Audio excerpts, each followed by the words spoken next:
Hello. For my Psych 300 proposal, I wanted to look at one of the most stressful periods during the academic semester, which happens to be finals week. Duh.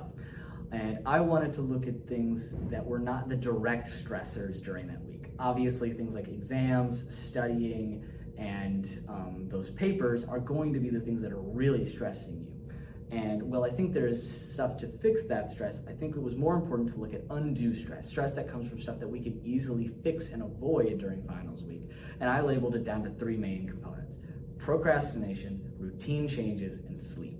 When the semester ends, your routine gets thrown out of whack. You no longer have classes, but you still have these due dates. You're moving out, you're trying to fit in that last bit of partying along with studying. It is a very massive and sudden change to your routine. Your sleep gets interrupted.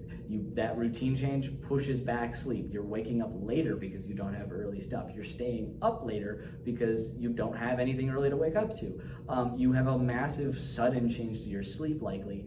And it can maybe get really worse when procrastination comes in. So you start pushing things off. You have a week and a half. You push assignments to the very end of their due date until you're cramming up to the deadline.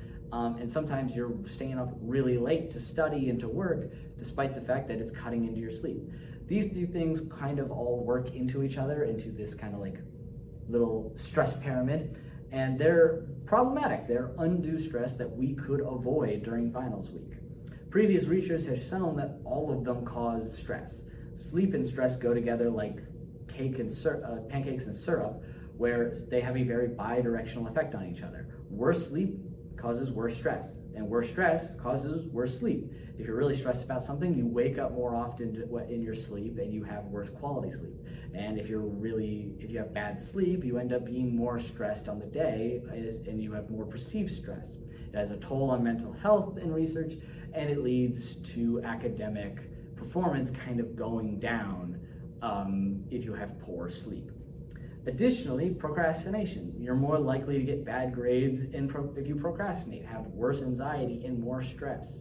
And while it has been shown that some test results are not modified by cramming, the effective study method after procrastinating, which is basically doing that really strong studying for 2 hours right before an exam, well, it's shown that the exam results can be the same regardless of if you crammed or not. Overall, it is a much more stressful method of studying and completing your finals, because it causes you to be worrying down to the minute about the things you need to be doing, when if you spread it out over a week, you're probably not going to get that much stress comparatively. It's also been shown that massive changes in schedules are more likely to lead to procrastination in students. This was shown heavily in COVID studies, where if you didn't have a teacher in front of you and you didn't have classes to go to, now you are really not motivated to do those classes as you were. Speaking of that routine stuff, sudden changes cause stress. That massive sudden loss of a structured routine causes stress, as well as negative mental health for lots of students. It has been shown to interrupt sleep if you have a massive change in routine. And what's very important is it leads all back into each other, where this can lead to that and that to that. A simple method to be using during finals week is the Pomodoro method, a study method.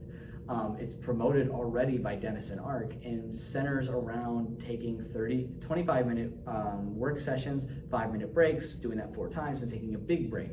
It is a very effective method at studying. It leads to better breaks that are shorter, more on time, and better for the retention of information and learning. And it leads to better moods, and what has been shown to do better grades, although not always. For my proposal for a mental health initiative in undoing stress during finals week is the finals week itinerary, which is a glorified Pomodoro method. It would be a scheduled list or itinerary for finals week, like a set of pages where it breaks down the day into a Pomodoro structure, which is much easier to visualize than I think how most of the posters do, where they just kind of tell you how it works. I think this is a much more visually understanding method, which allows students to write in what they're studying in each block, know when the breaks are, and knowing when the big breaks are to do lunch or more leisurely activities like napping. This method allows to basically reduce the likelihood of those three stressors. It reduces procrastination because like I said earlier, it develops better breaks. Students are more motivated when they do Pomodoro breaks. They also don't take as long. Student-selected breaks are longer and more distracting as compared to Pomodoro breaks, where students feel more connected to the study material when they get back as compared to self-chosen student breaks, albeit those student breaks are less in frequency, just longer in time. Additionally, it helps to alleviate sleep schedule interruptions. If you're following a structure like this, it's much harder to push sleep back and forth because of things like that sudden change. It also offers an alleviation to that sudden loss of a structure and routine because it gives you a structure to follow. This would be a very simple thing to hand out to freshmen, just a guided little itinerary for them to adapt and use for their finals during this week of change. And it would be simple to measure with stuff like the perceived stress scale. Students who use the method and students who don't use the method. Who has more stress? Students who use the itinerary, let's say one semester, but didn't use it the last semester, did they have more stress or less stress when they used or didn't use it? You could do the Pittsburgh Sleep Quality Index to see if it had an effect on sleep, or even a secondary effect on sleep, where by having a schedule, it led to better sleep, even if it wasn't a direct cause to it. If you wanted to look at academic performance to see if it was mitigating any stress on academic performance, you could have half a class use this method, half a class not use this method, and see what their grades on the final were on average. Overall, we just know that there's a lot of stress going on around finals week. And if we're going to be stressed about exams, the best we can do is to alleviate stress from these three problems of procrastination, sudden routine change, and sleep, with a very simple itinerary to hand out to freshman students of just we know this is a big change with a finals, here's something to help you get started and get a grasp on what you could be doing. If it works, it helps to reduce stress. If it doesn't work, at least it offers students something to mitigate that sudden change. That's my proposal for Psych 300.